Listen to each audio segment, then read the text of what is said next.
Bom dia, irmãos. Dando continuidade ao livro de Lucas, nós vamos estudar sobre o capítulo 18 e o 19. Né?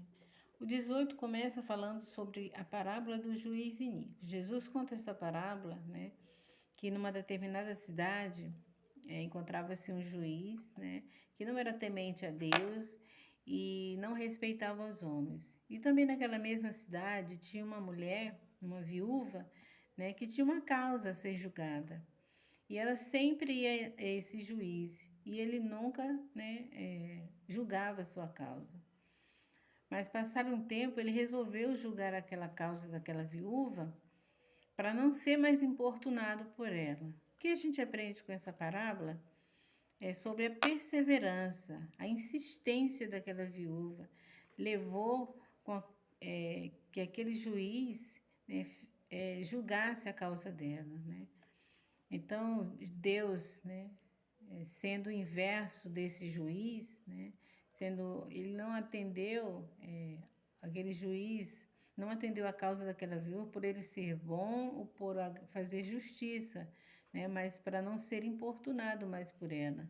E Deus, que é o inverso daquele juiz, né, tem prazer em atender as nossas orações.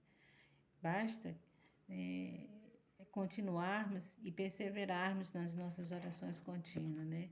Que nós seremos atendidos. Também no versículo 9, conta a parábola do fariseu e do publicano. Os fariseus eram um dos religiosos da época de Jesus, né? O publicano eram aqueles cobradores de impostos, né? Que trabalhavam para o Império Romano. E não eram queridos, né? Eram tidos como roubadores, né? Porque além deles cobrarem os impostos de Roma, eles acrescentavam deles, né? E assim eles enriqueciam. E, e um dia estavam esses dois, né? Um fariseu e um publicano orando, né? E Jesus conta que quem desceu justificado, né? Porque na oração do fariseu, ele dizia: graças te dou, Pai, que não sou como este publicano. Jejum, dou o meu dízimo, né? Se justificava pelas suas obras, né? E já aquele publicano, ele batia no peito, não tinha coragem nem de levantar a cabeça, né? E pedia por misericórdia. Ele confiava na misericórdia e na graça de Deus para ser atendido, né? E ser perdoado dos seus pecados.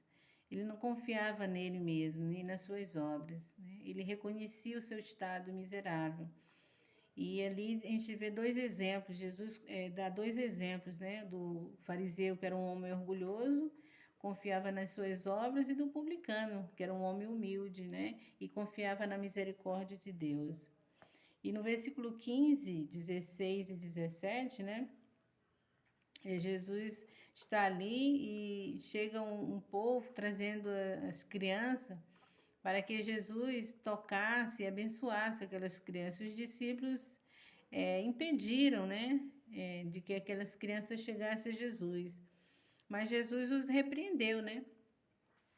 Os repreendeu e disse que não impedisse aquelas crianças de chegar até a ele, né? E com isso, ele nos dá um exemplo, né?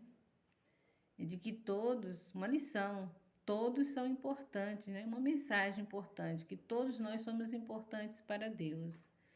Todos nós, inclusive as crianças, né? Por isso não devemos impedir que o mesmo Jesus que morreu pelo adulto, morreu pela criança, né?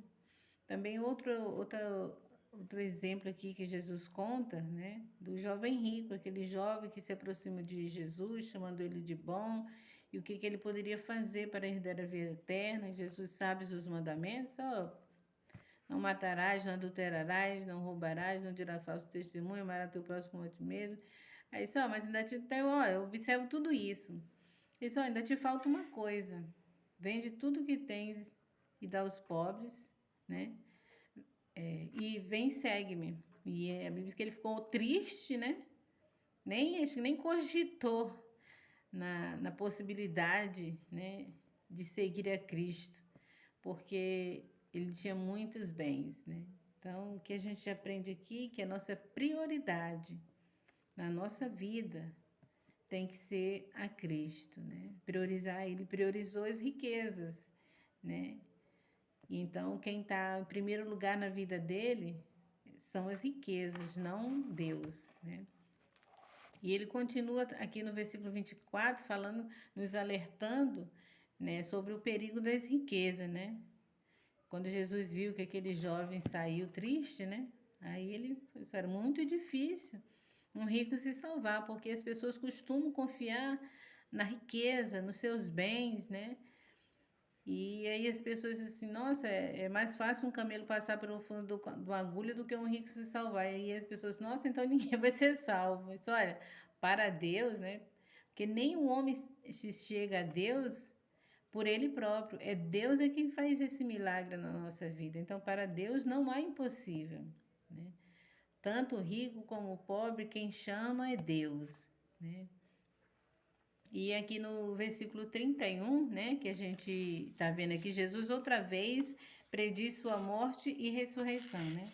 Então, toda essa sequência dos acontecimentos que envolve a morte de Jesus é citada aqui, né? O julgamento, a crucificação e a ressurreição, né? Ele fala sobre esses três acontecimentos, né? Também aqui no 35 fala sobre a cura do cego de Jericó, né? Aqui tem, no versículo 38, diz: Então ele clamou, Jesus, filho de Davi, tem compaixão de mim. É, grande ironia, né? O cego que enxergou, né? Mais do que aqueles que tinham, né? O milagre da visão física, né? Então, que os nossos olhos espirituais estejam abertos para contemplar. Ele contemplou e declarou Jesus como filho de Davi, né? O nome messiânico de Jesus Cristo, aquele herdeiro do trono de Davi. E a gente continua aqui no versículo 42, né? Falando para aquele cego, né? Vê, a tua fé te salvou, né? Jesus, ele dá ênfase à fé, como a fé é importante na nossa vida, né? A fé é que faz com que vençamos o mundo, né? Através dessa fé que é posta em nossos corações. E no capítulo 19, ele começa, né, com a história do Zaqueu, o publicano. Quem era Zaqueu? Zaqueu também era outro publicano, né? E a gente viu aqui a parábola do fariseu e do publicano. Zaqueu aqui, aquele homem de pequena estatura que subiu na figueira, queria ver Jesus, né? Ele era publicano, um homem muito rico, chefe dos publicanos, né? Um homem muito rico.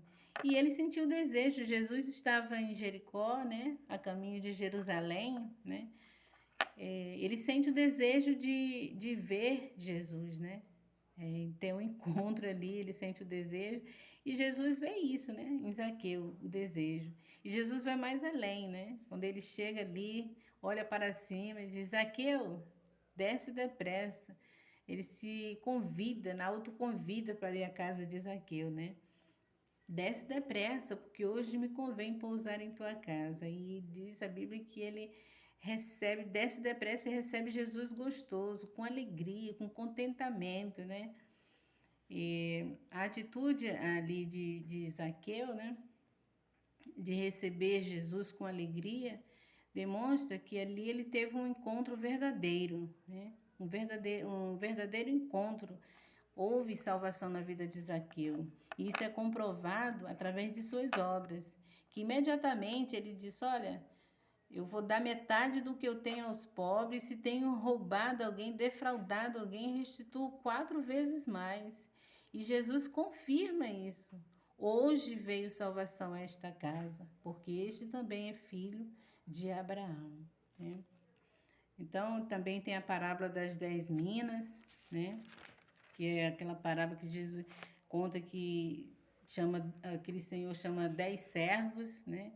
E dá 10 minas, uma para cada, né? e vai embora, né? Com determinado tempo ele vai voltar, né? E o povo daquela cidade rejeita, não quer o governo daquele homem, mas ele retorna e cobra, né? Daqueles servos que receberam, né? Os seus talentos, as suas minas, para que eles granjeassem outros, rendessem, fizessem render mais, né? E conta que o que recebeu ganhou mais 10, prestando conta ganhou 10, outro ganhou mais 5, e o que tinha ganho uma, enterrou num lenço, botou, e quando ele voltou não teve o que dar, né? Ainda acusou ele de ser um homem mau e que cobrava onde não tinha granjeado, né? O que a gente aprende com essa parábola, né? A gente aprende aqui que a gente tem várias incumbências, né?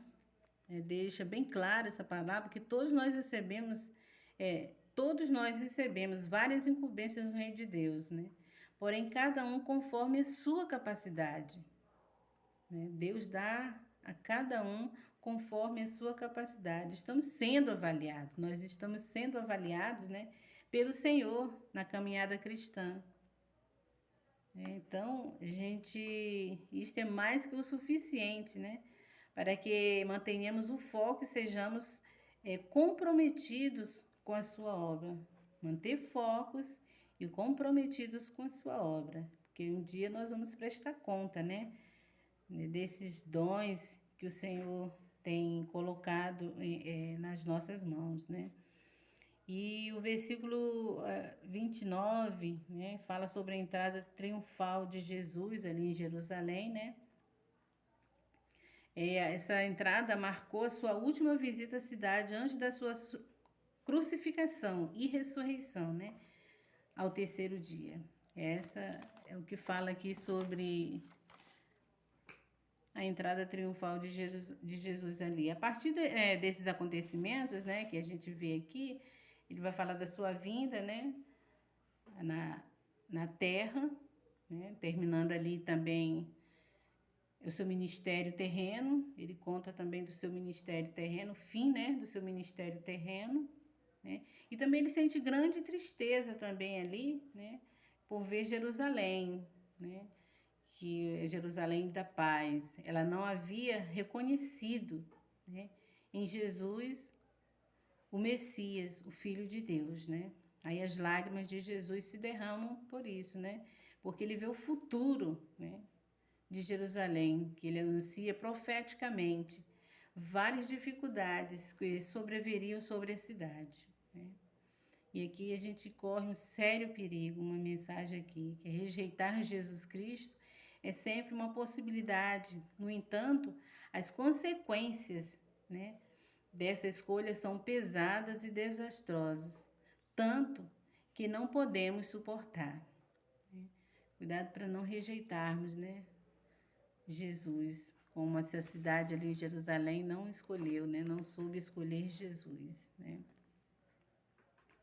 Jesus chora e, por fim, ele entra no templo, está tendo aquela venda, né, de coisas ali no templo. Ele diz que a casa do Pai, né, é casa de oração. Que a casa de Deus é lugar de orarmos, não de fazer comércio, né, da palavra de Deus, mas reverência, né, convém à casa do Senhor, a santidade convém à casa do Senhor. E assim ele continua ensinando ali no templo, né? Jesus continua ensinando no templo diariamente. Jesus ali ensinava no templo. Então a missão de Jesus é ensinar, né? Então, através dessas parábolas, né, desses estudos, Jesus sempre ensinando, né? E diz o versículo 48: contudo, não atinavam em como fazê-lo, porque todo o povo, ao ouvi-lo, ficava dominado por ele, né? A mensagem de Jesus, apesar daquele povo querer prender Jesus, querer matar Jesus, mas diante dos ensinamentos de Cristo, né? O povo era dominado por ele, por suas palavras, pelo seu amor, pelo seu carinho. E isso é maravilhoso, né? Quando a gente realmente sente o prazer de ouvir os ensinos de Cristo. E que esse ensino do livro de Lucas, esse estudo, possa falar aos nossos corações, né? E que Deus nos ajude a perseverar até o final, como aquela viúva perseverou ali com insistência, né? E obteve a sua vitória. Que Deus assim nos ajude, em nome de Jesus. Amém.